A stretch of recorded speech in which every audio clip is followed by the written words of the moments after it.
They have a calendar. I haven't seen it today.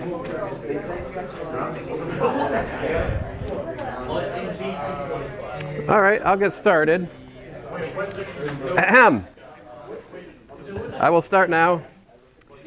This is Psalm 111:10. Psalm 111:10. Why are you guys still talking? Like, what do I need to do? Thank you. Psalm 111:10. The fear of the Lord is the beginning of wisdom. A good understanding have all those who do his commandments. His praise endures forever. That's Psalm 111:10. And I think it's good for us to remember where the source of truth is, right? It's from our Creator. And we should always keep that in mind, I think. Anyway, I'll begin with a word of prayer. So, Heavenly Father, we thank you again for this opportunity we have to meet and study your creation. Just pray that you just guide our thoughts today. Help us to glorify you in what we do, Lord. In your name I pray, Lord Jesus. Amen. I do have an air horn I can bring to start class, but you don't want me to do it. Yeah, it's not good for the hearing impaired. All right, so let me talk more about vectors. So last time I introduced, of course, the dot product. We said A dot B was AX BX, AY BY, AZ BZ, right? So the dot product is a number that is created by two vectors which are given, and the significance of that number has to do with the angle between the vectors and its magnitude, as is nicely summarized by this formula right here, right? Here theta is equal to the angle between the vectors, okay? Now, something I didn't emphasize yet, but I should, is that the dot product can also be used, a few different things I should emphasize here. So one thing is, if you look at like A dot x hat, which would be, A dot 100, right? That's actually going to be A sub x, right? So here I'm assuming A is the vector AX, AY, AZ, like so. So A dot 100 is AX, A dot y hat is A dot 010, which is A sub y, and finally A dot z hat is A dot 001, which gives me A sub z. So what this shows you, right, is that dot products of a vector with unit vectors tell you the length of the vector in those directions, right, in the unit vector directions. In particular, we can build the vector A, right, as nothing more than, well, AX x hat, right, plus AY y hat plus AZ z hat. But what is that in terms of dot products? Well, that's A dot x hat plus A dot y hat plus A dot z hat. In other words, to find the vector component of a given vector in a given direction, we take the dot product with the unit vector in that direction and multiply the unit vector in that direction by that number, whatever that is. So you see, this right here is precisely the projection in the x hat direction of A. This right here is the projection in the y hat direction of A. This piece right here is the projection in the z hat direction of A. So I think it's important to notice that, all right? To understand that this projection thing I started talking about last time, it's not isolated from the larger discussion, right? We're always thinking about projections all the time. The Cartesian components are themselves projections of the vector onto the coordinate directions, right? It has to do with that. Another thing I should mention before I forget, kind of important, is this simple formula, which is that A dot A is equal to AX squared plus AY squared plus AZ squared, right? But what is that? That's the length of the vector A squared, which we also use this notation, A squared. So that's a nice thing for us to remember. We'll use this a bunch of times. The magnitude square is also equal to the dot product of a vector with itself. All right? Dot products have like nice properties, right? Like it's commutative. It has a distributive property. For example, we have this like A dot. If we have the sum of two vectors, it works like this. Did I tell you guys this before? I don't remember. I feel like I haven't.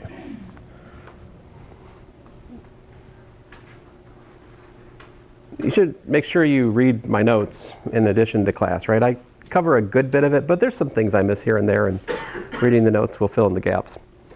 Yeah. So, and what do we mean by perpendicular? Should remind you guys that again. A dot B equals to 0 if and only if A is perpendicular to B, right? I think one of your homework problems is to show the following theorem, which is that if A is perpendicular to B, then the length of A plus B squared is equal to the length of A squared plus the length of B squared, which is completely unsurprising, right? Because what's the picture? A and B are perpendicular. What's the picture here? Something like, here's A, right? Here's B. So what's A plus B look like?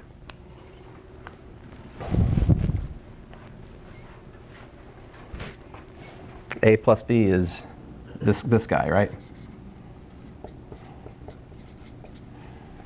So one of the things I haven't emphasized enough in here is that, yes, I typically will base vectors at the origin, right? But we are free to move the vectors around, right? So technically speaking, if you want to distinguish between vectors at different points, you could talk about the base point of the vector, right? So if the base point of the vector can be moved is the point. So like if the origin is this point right here, right? See that? That's the origin. I can take the vector A and I can move it from being based at the origin to being based over at the tip of B. And then you can kind of see more clearly why this Pythagorean theorem is true, right? Because, oh my bad, that was A, wasn't it? So because you've got, this perpendicular, this angle here. And so yeah, the length of A plus B squared is the length of A squared plus the length of B squared. But the way you should prove that is using the thing I have up on the board there. You should just work it out, right? Like, I'll just get you started. I won't finish it. But to calculate this, what you want to do is A plus B dotted with A plus B. See, that would be equal to the length of A plus B squared. And so then all you got to do to finish this calculation is use the properties of dot products in what you're given. Okay? I can't really write much more, otherwise I'll have solved that problem. Right. So do you guys remember we talked about projection last time? Let me draw a picture again here. So if I have, this is my vector A, and, or did I do B up here? It doesn't really matter. We can go either way. Let's go B down here this time.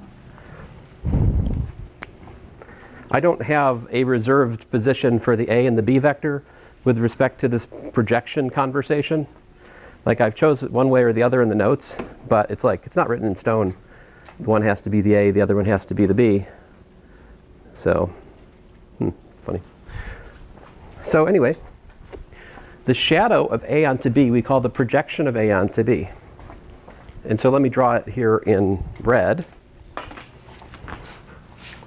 That's this guy. All right, so this perpendicular to B right there, okay? So that is called the projection in the B direction of A. And the formula for that is the following. We do B, excuse me, my bad. We do A dot B hat times B hat. That gives me the part of the A vector which is in the direction of B. All right? Now what I didn't talk to you guys about yet is there's also the orthogonal projection. What's the orthogonal projection? Orthogonal projection is this guy. Here is orth B of A. The orthogonal projection. What should be the formula for that? How do they relate? Can you guys tell me, like, look at the vector addition. Do you see it? The red arrow plus the blue arrow should be equal to the black, right? So projection plus orth is equal to A, which tells you the formula for orth is actually equal to what? It's nothing more than A minus the projection in the B direction of A. My claim, you guys, is that those are actually perpendicular vectors. Can we check it? Let's do it. How do you check that some two pairs of vectors are perpendicular? We just need to take the dot product. So let's work that out here. Projection of B in the A direction, dotted with the orth of B, excuse me, the orth of A in the B direction. What are the formulas? The formulas are, we got ourselves A dot B hat times B hat, dotted with what? Dotted with A minus the projection, right? So the projection was A dot B hat, B hat. Now I just need to work it out using properties of the dot product. So like this gives me, the first one gives me A dot B hat times B hat dot A, all right? And then I've got minus A dot B hat squared actually, B hat dot B hat. Now what I did there is I used a property of the dot product, which is we can pull numbers out of it. Let me underline what I just did. There's kind of a sneaky move. See, this is a scalar, right? This right here, that's just a number, right? And so when I take the dot product of this number times that vector, I can pull it past the B hat. And so I have two of those then. I've got this, and I got the same thing twice multiplied gives me a square. What is B hat dot B hat? What even is B hat? Do you guys remember? Or am I just telling you things you don't know? Let's see here. B hat, remember, is 1 over B. So it's the unit vector in the B direction. So by construction, what's B hat dot B hat?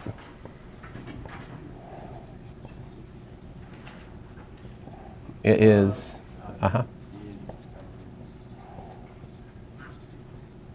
It's a B hat's a unit vector, very good, but what is B hat dot B hat?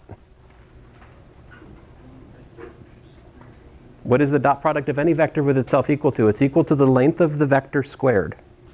A unit vector has length 1, yep. Equal to 1? Yes, 1, very good. Did I project past the actual question? I was wondering, are like dot product and multiplication synonymous or not exactly? Well, there are two different products for vectors, so no. Yeah. And generally speaking, outside of 3 dimensions, the question of how to multiply vectors is an ugly question. What do we mean by multiply vectors? There are actually infinitely many different notions of this, corresponding to the choice of what are called associative algebras. But for us, for R3, there's 2 kinds of multiplication three kinds of multiplication we're interested in. The dot product takes 2 vectors and gives you a number corresponding to, if it's 0 with a perpendicular, right? The cross product, which we'll talk about soon, will give us a new vector, which is perpendicular to the 2 vectors we're given. Then the other product we talk about is just scalar multiplication, right? We can multiply a vector by a number, and that will rescale the vector. Those are the 3 kinds of vector multiplication we deal with in here, I would say. So what happens here? B dot B is 1, and what do you got?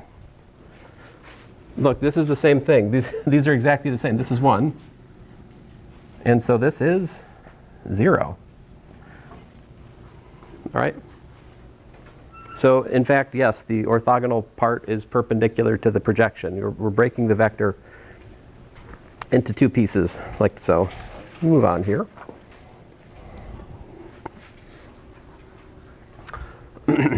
So let me use this thing to solve a problem which is slightly non-obvious. All right? So here's a question. So example, I guess this is example 1. This is technically example 1.5.16 for my notes. It's example 1 for today, I suppose. And here we've got L, a line containing points P equals to -1, 2, 3, and Q equal to 4, 5, 5. All right? The question is this: find the point on the line which is closest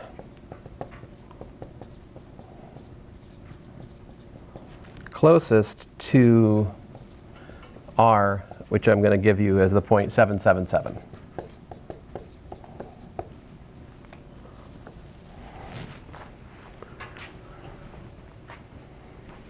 All right. So I think this is a good example because it gives me a chance to also talk about some other things we haven't touched on too much, like the distinction between points and vectors. I talked a little bit about that, but not enough yet. But this example has that, so that's good. So let's first of all, to do this problem, what we're going to do is we're going to actually kind of picture the line. All right? I'm going to draw the line as if it's vertical just for our convenience. Okay? And I'm going to put the point P like right here. Oh, yeah. And I'm going to put the point R like over here. And I'm going to put the point Q up here. I can do that, right? So the line, it's somewhere, right? And you can check that point 777 actually is not on the line. It turns out that that's the case. We'll find that out for sure here in a minute. But anyway, if I want to think of a picture here, so what my idea to solve this problem is simply this: we can take the displacement vector, which goes from P to Q. All right, this vector, which is called the PQ vector, right? The PQ vector, and then I can also look at the what? I can look at the PR vector. See that? Right? Which point on the line is closest?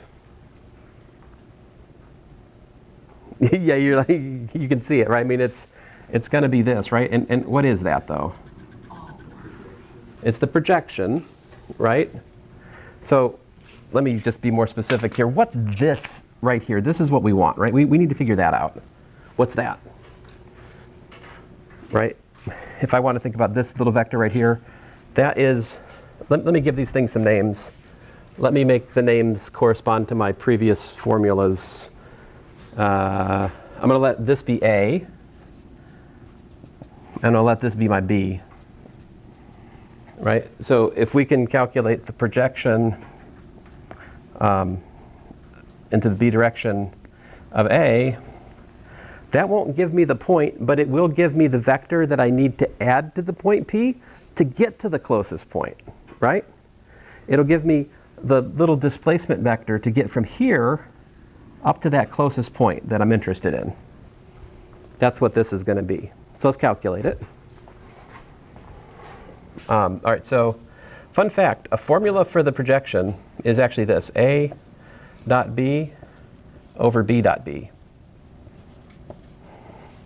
times B in this context. Because each B hat has a division by the magnitude, and so you get 2 of them, which is B squared, which is just B dot B. So that's a formula that's known for the projection. A dot B, well, I guess I need to figure out the A and the B vector. Let me erase this.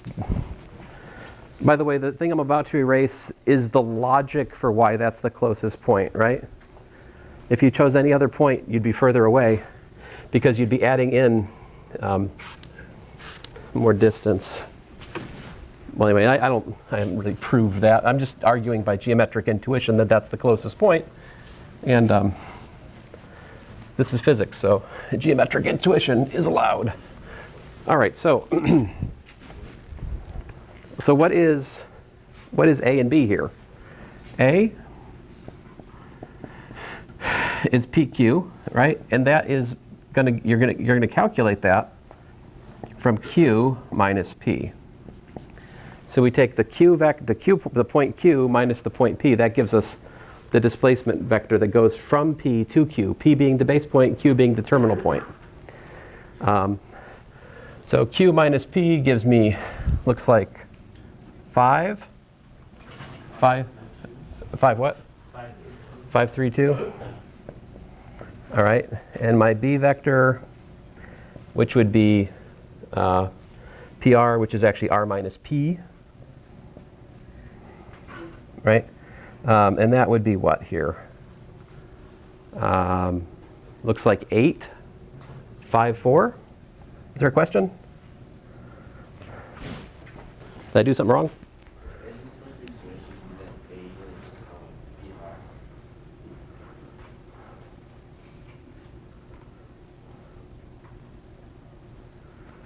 Ah, thank you.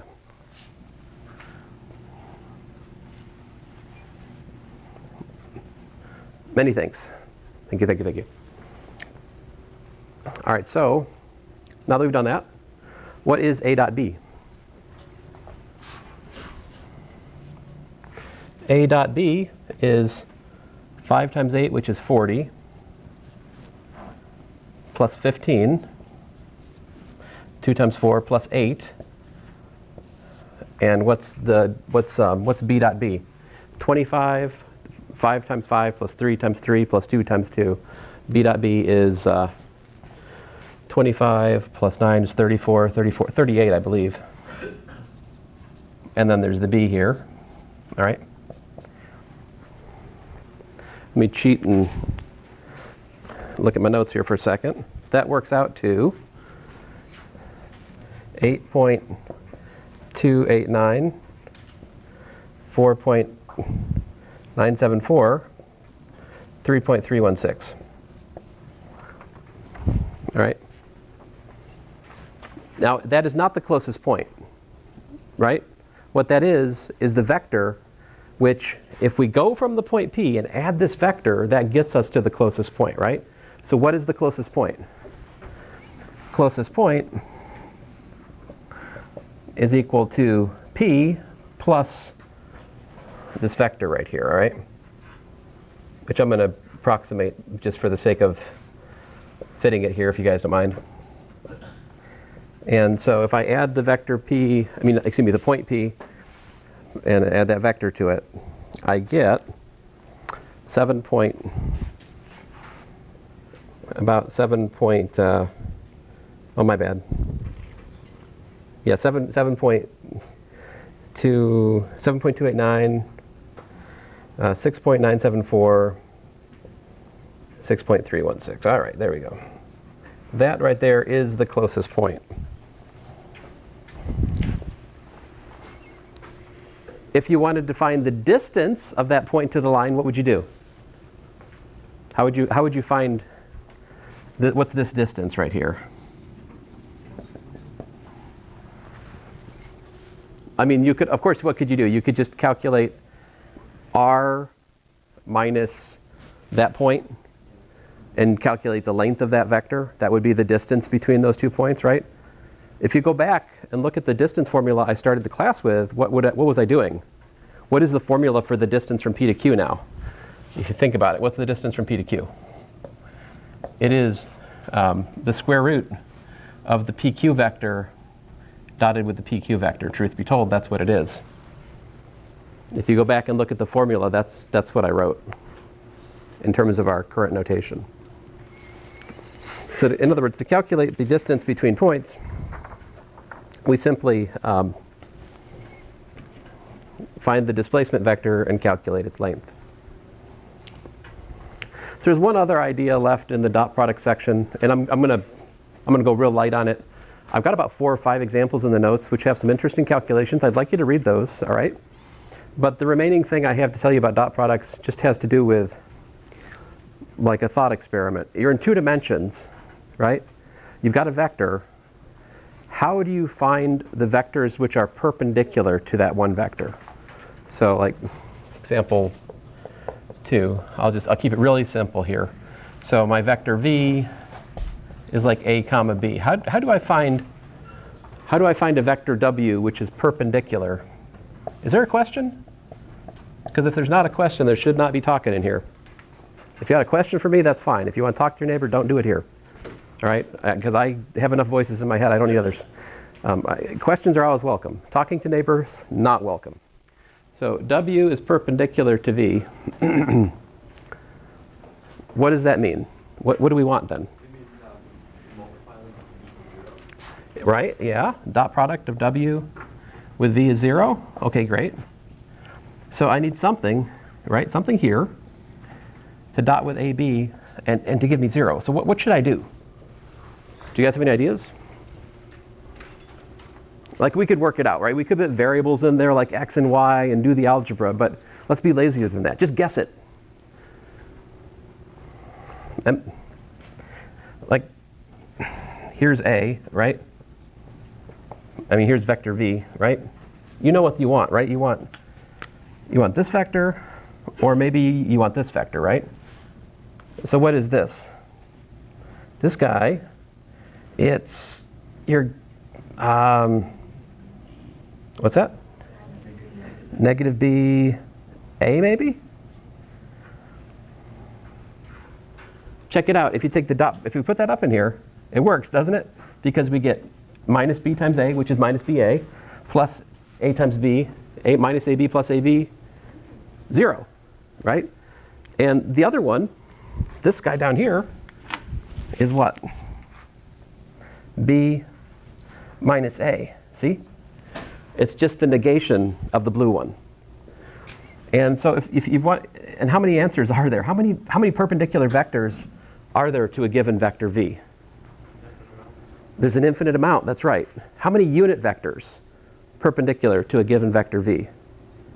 Just 2, right? Plus or minus the unit vector either in this direction or in that direction. If you wanted to find it by a rotation, how would you do it? You take your vector and you do what? Rotate 90 degrees clockwise, I mean counterclockwise, or 90 degrees clockwise, right? That would give it to you, right? So long story short, finding a vector which is perpendicular to a given vector in 2 dimensions is pretty easy. We just guessed it, right? 3 dimensions, it's not so easy. So that's the question of the cross product.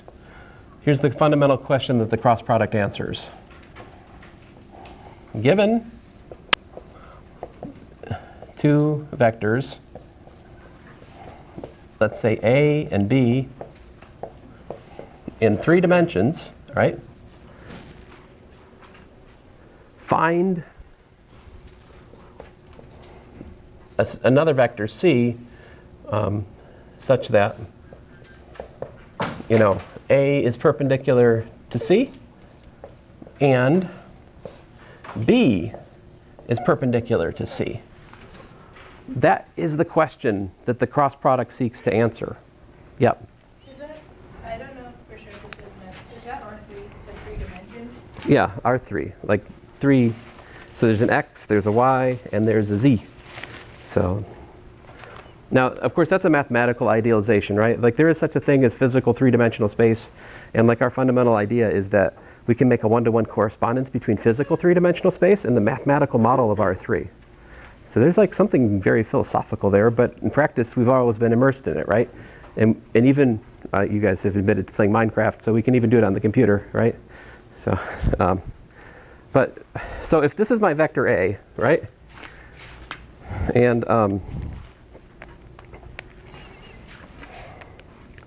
so suppose I've got a vectors A and B, right? Where is the vector? If this is vector A, this is vector B. Where's vector C? Where's the perpendicular to these 2 vectors? Can you see it?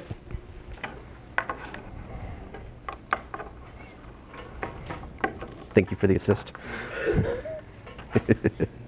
I need another hand.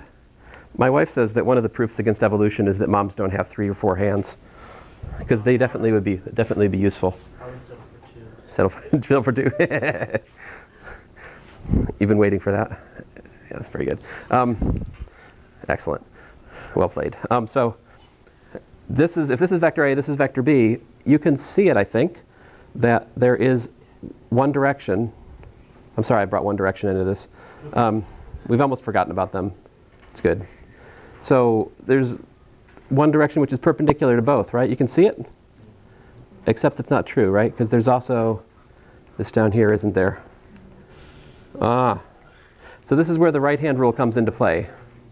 See, we take our right hand, we point it in the direction of A, right?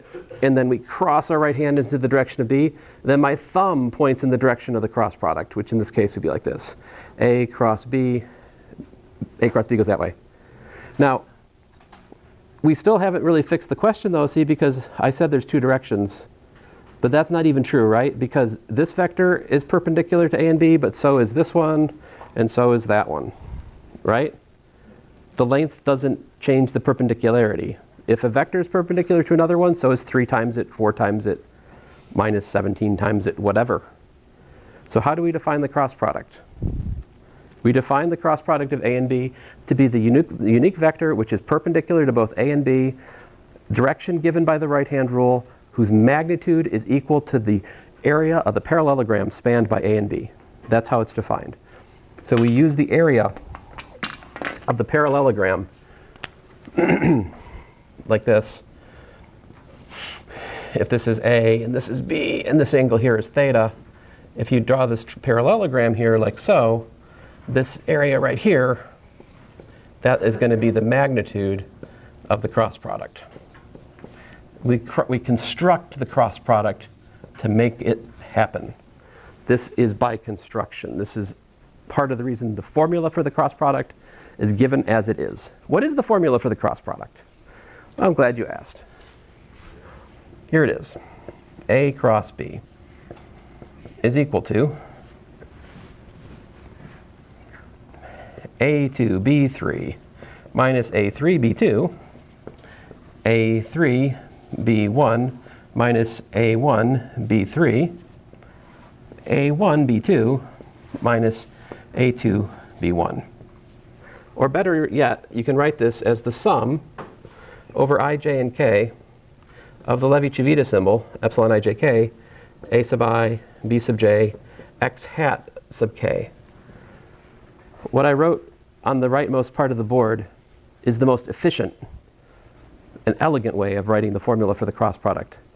I did not see this as an undergraduate, and it hurt me when I got to physics graduate school, because it was there I learned of the existence of this formula after wasting several pages of algebra not having it.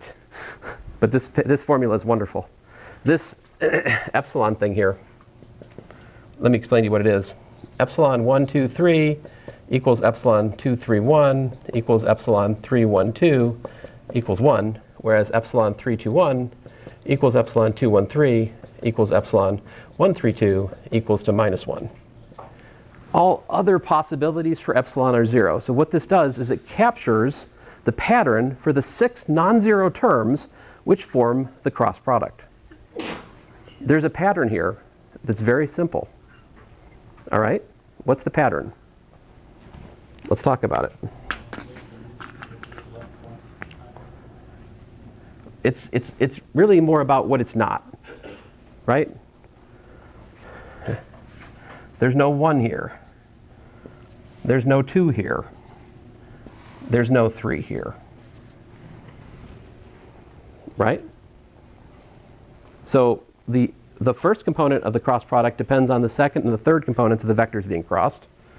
The second component of the cross product depends on the first and third components of the vectors being crossed. The third component of the cross product depends on the first and second components of the vectors being crossed. It's kind of the, yeah. I was just going to say, so would you be able to just give like a quick, like I understand what you're doing with the dot versus cross product, but in real life, like what are we actually figuring cross product is like you're finding the perpendicular like vector, and then cross. Well, the dot product gives us a measure of whether or not two vectors are perpendicular or parallel, as I described. Like if they're 0, they're perpendicular. If the dot product is 0, it's perpendicular. If the dot product is equal to plus or minus the product of the magnitudes, then it showed that it was parallel or anti-parallel. With the cross product will be largest in magnitude when the vectors are directly perpendicular. So it's sort of dual. The cross product is largest when the vectors are perpendicular. If the vectors are parallel or anti-parallel, the cross product will be 0. So they're just like opposite. Yeah. But it is what I said. It is a product constructed to give you a vector which is perpendicular to a given pair. Now you can ask about what do these things mean in physics. We will talk about that, of course. I'm just trying to stick to the math to start with here. But to give you an answer, like dot product, for example, if we take the force dot the displacement, if the force is constant over the displacement, the dot product gives us the work done by the force over the displacement. Cross product comes up in lots of places. One of the places in this course it'll come up in is in the torque. So if we take the lever arm crossed with the force applied to it, the cross product gives us the magnitude of the twisting force, it's called the torque, and the direction of the cross product, the direction of the torque, actually, your thumb will point in the direction of the axis in which the torque naturally develops a rotation. Also, like second semester physics, cross product comes up in something called the Lorentz force law, but you know what, that's so far away from us, we don't even care about it. So, but cross product is really interesting and special. Only in 3 dimensions does this work. The dot product, on the other hand, you could do dot products in 20 dimensions or 5 dimensions, whatever. Dot product, you just keep multiplying the components times the components and adding them. Like you can keep doing that forever and ever. This here is based on a particular quirk of 3 dimensions. If you try to do, because like basically as soon as you get to 4 dimensions and you have 2 vectors and you say, well, what direction is perpendicular to 2 vectors? In 4 dimensions, there's a whole plane of directions which is perpendicular to 2 vectors. Just like in 2 dimensions, we only need 1 vector and we can already pick out a perpendicular pair of directions. So it's only in the context of 3 dimensions that, you know, eliminating 2 directions leaves you a third, which then you can identify with a vector. It's special to 3 dimensions. So Yeah. hypothetically, if you had a particular 3D vector and you could find it perpendicular in the fourth. Oh, is there a cross product for 4 dimensions? I don't know. If you take 3 vectors, if you give me 3 4-dimensional vectors, there is an analog of the cross product. Maybe it's sort of a tertiary product, which will give you a 4th vector, which is perpendicular in a natural sense, such that the volume, which is spanned by those 3 vectors, is positive. If there's a thing, but it's not a thing which is widely known or used. Yeah. For cross product, for the parallelogram formed by vector A and B, what part of that is the magnitude of the resultant vector equal to? Like, is it the height or like a length of the parallelogram? So right here, right? If this is theta, right? What's this distance right here? So let me just do a little trigonometry here. If that's theta, what's this distance right here? Perpendicular, that's b theta. This is b sine theta, right? And then this distance down here is a. So what's the parallelogram? Base times height, right? So ab sine theta is that.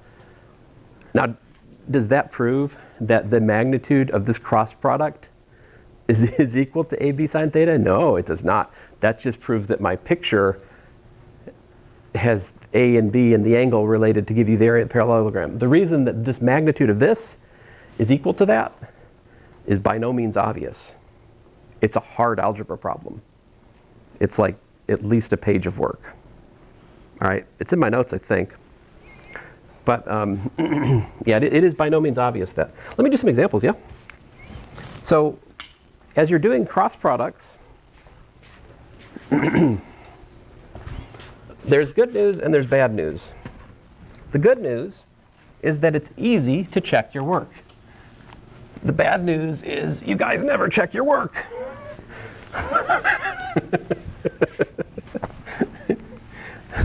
Make my prophecy be wrong this once, please. Let me be a liar. Keep your points. I do not want them Nothing would make me happier than to grade test 1 in here and just see nothing but 100, 100, 100. No, wait a minute. How many points do I give for test 1? Is it 150? So I want 150. Like if y'all got 100, that'd be bad, right? I always tell this story. I was in grad school, and I took a quantum mechanics test once, and I felt like it was pretty good. And I got out, and the guy was like, "Man, that was a good test. I feel like I got 100 points." And then we were all like, "But dude, there were 200 points on that test." And he's like, "What?" We're like, "Did you turn it over?" He's like, "Turn it over." Ah. See, this, we have like the formula sheet, and we work on separate paper kind of thing. So, yeah, there was a backside. All right, so example, where am I? There is, by the way, let me write it here while I'm at it. There's this like mnemonic. You can do like this if you like. They like to put this in the Calc 3 book and also in your, physics book. I'm sure it's there. People like this formula. Nothing wrong with it. But if you know what a determinant is, so do you guys know what a determinant is? Show of hands, who's knowing what a determinant is? So, all right. So for you, this formula would be meaningful. For the rest of you, I'd just be replacing one thing you don't know with another thing you don't know. So why bother? This is in my notes, okay? So you can look at it, but I want to focus here. I'll tell you what, I'll work out that determinant thing in a second here. What example am I on? 3? Okay. All right, so let's take a cross product. Let's take the cross product of A cross B, where I'm going to let A equal to, how about 1, 2, 3, and we'll let B be equal to minus 2, 10, and 7 there. Okay. Actually, let me make sure the numbers are all different, so make sure we can see the distinction. So instead of using a 2 here, let's make that a different number. What do you guys want? 4? Okay, I'll allow it. Cool. All right, so here we go. A cross B is equal to, all right. So my way of doing it is, oh, and I guess I should mention to you guys, you can check this out. X hat and Y hat and Z hat. If you go and make a circle like so, you can check it out. X hat cross Y hat is Z hat. Y hat cross Z hat is X hat. Z hat cross X hat is Y hat. The thing I should probably warn you guys about before we get much further is if we look at the cross product of A and B versus the cross product of B and A, what's the difference? If you look at the formula, what happens if you switch A and B? What do you get? Right, so like B cross A, how does B cross A, yeah, it switches the direction. What does that mean? It does what? It's minus what we started with, right? If we switch directions, that's negation for the vector, 180 degrees opposite, right? So B cross A is equal to minus A cross B. So like X cross Y is Z hat, but Y hat cross X hat is minus Z hat. So beware of that. The cross product is not commutative. So I'm just talking about this for a second because this is part of how I remember the formula. So like for instance, I'm looking for the first component. I think about the fact that Y hat cross Z hat is X hat. That tells me that like 2 and 3 gets a plus sign here. So A sub 2, which happens to be 2, and B sub 3, which happens to be 7, gets the plus. And then the minus is coming from like the Z, which is 3 times the 10. Listen, there's all kinds of tricks and strategies for, wait a minute, hold on a sec, guys. Well, we're going to check my work in just a minute anyway, so it's okay. Now, next is Z cross X hat is Y hat, so I'm going to do 3 times minus 4, and then minus 1 times 7, and then this one, let's see here. So I do 1 times 10, minus 2 times minus 4. the struggle is real. It does take some effort to learn this, but you need to learn it, right? And you need to get up to speed on it so it doesn't take you 10 minutes to do one of these, right? So how's that work out? 14 minus 30 is, that feels like a minus 16. Minus 12 minus 7 is minus 19. And what's that one? 10 plus 8, 18, right? All right. Is this vector perpendicular to the two vectors? See, that's how we can check our work. Is A dot A cross B, what's that equal to? So we do minus 16 times 1, minus 19 times 2, plus 18 times 3. What's that give us? 3 times 18 is 54. 54 less 38 is, I don't know, 16. And 16 less 16 is, a 0. Hooray! All right, that's good. Now, it could be, there does exist the chance that we got perpendicular to one but not perpendicular to the other. Like, that could happen. It's best practice to check both, but I mean, lion's share of the times, checking one will get it for you, usually, in my experience. But all right, so minus 16 times minus 4, minus 19 times 10, plus 18. It doesn't, the dot product, it doesn't care which order you do it in, all right? Whether I write the components from A or A cross B or B cross B first for the dot product, it doesn't matter. Dot product is commutative. It's the cross product we have to be careful order of things. So what we got here? 64 plus 190, 254, so like a negative 254. And 18 times 7 is 254, right? So yeah, it's 0. Am I wrong? What is 18 times 7? 70, no, yeah, 70 plus 56, which is 120, what? 126. Uh-oh. Is that wrong? Now hold on a second. Is that a minus 48? Or is that a plus 48? Excuse me, 48. Where's the 48 coming from? I'm a dummy. Is it a plus 64 or a minus 64? Plus. So 190 minus 64 is 126, right? So there's 126 minus 126, you guys said. I guess I could get a calculator out and be civilized. Okay, so question then. What's the magnitude then of the cross product here?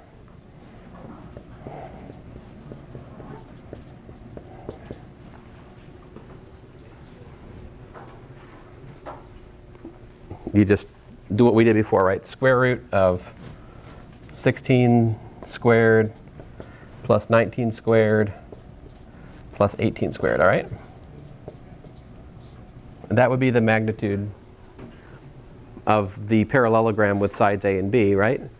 And so you could actually use this to calculate the angle.